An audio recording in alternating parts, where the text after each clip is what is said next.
घेण्या भीमेची निघाली तुझ्या नाम घोषात इंद्रायणी.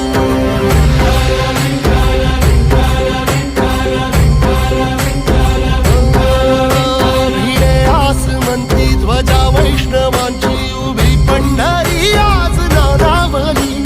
तुझे नाव ओठी तुझे रूप ध्यानी जीवाला तुझी आस गाला गली.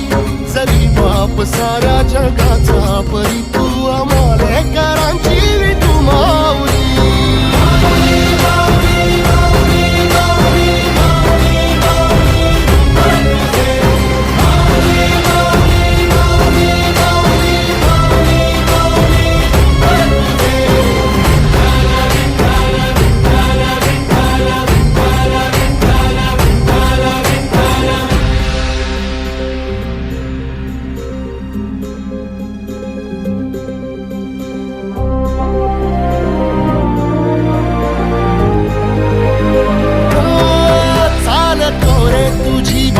रात्रंदिनी घेतला पाव